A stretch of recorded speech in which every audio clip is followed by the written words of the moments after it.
G Production. Panahon na para magbago ang katulad ko. Magkusinayan ko ang sarili ko.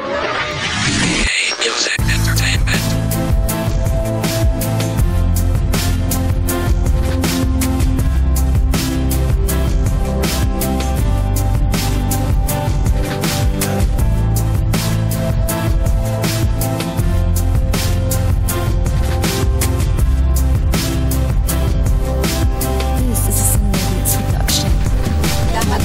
Bagay sa mundo ay naglalaro, nagbabago pati tao, nagtatago dati tayo sa dilim. Taimtim, umasa ng patalim, balihim, tumigim ng bisyo natin natalim.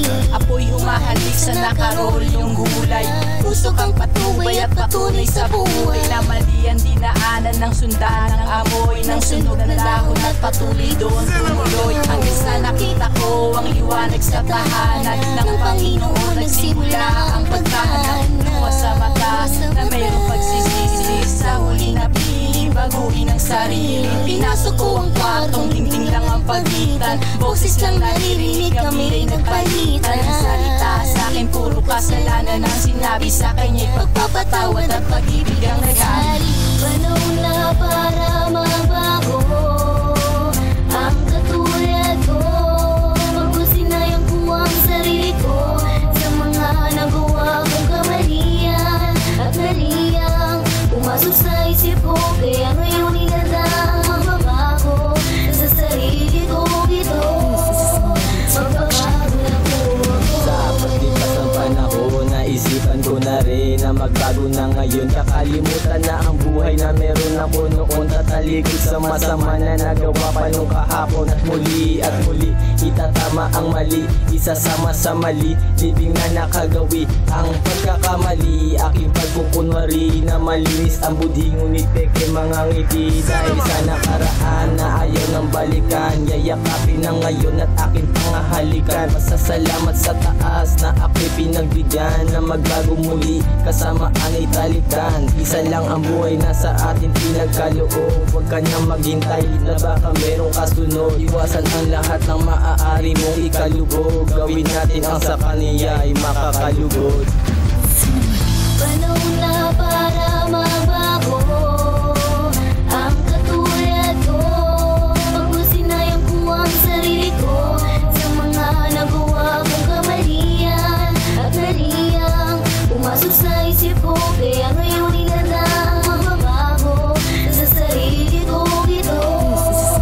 Magbabago na po. Isang araw uling napag-isip, kailangan na magbago at talikuran ang lahat-lahat ng aking mga bisyo na unti-unting sumira sa aking kinabukasan. Ang mapatawad ko sa lahat ng aking kasalanan. Ngayon ko lamang namalayan at aking napag-isipan na mali ang pintuan na aking pinapasukan at tinahak na daan. Isa lamang kamalian sa buhay at mundo na aking tinatapakan. Lahat ng masamang gawain akin ang pinagsisihan, pati ang mga bisyo na aking nakasanayan. Alak yosi at damo, tuluyan ko na yan iiwan at tinatak sa isipan din na dapat pang tikman. At ang lahat ng yan ay akin nakakalimutan. Ng pangungot ng nakaraan di na babalikan. Maraming oras at araw na ang aking naaksaya. Pangako po sa'yo Ama, ako'y magbabago na. Panahon na para magbago ang katulad ko.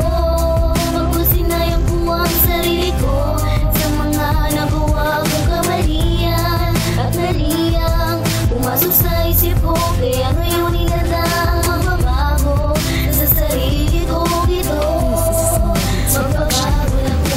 Oras na at panahon upang ako'y magbago. Siluin ang sarili sa maling nagagawa ko. Mundo ko'y parang isang makitid lamang na iskinita. Sa madilim na dilim ay hindi ko na makita ang sarili ko. Parang naglalakbay ang aking diwa. Musmos pa lang ako noon, ang dila ay sariwa. Hanggang magkaedad na ako ng 12 anyos. Sa alak at sa yosi ay natuto ng pumastos. Realita na mga bagay na sa akin ay nangyari. Siguro ngayon panahon na upang sa akin ay masabi. Kalabitin ko ang sarili at gisingin ang isipan. Bumangon sa kamalayan, sa halip ay katotohanan ng isipin. Gawin nilagay sa tama ang maling astang kinikilos ko noon na parang siga ang dating. Nakasanayan ko noon, ngayon ko nalalagpasan at sa hakbang ng paa ko ay aking lalaktawan.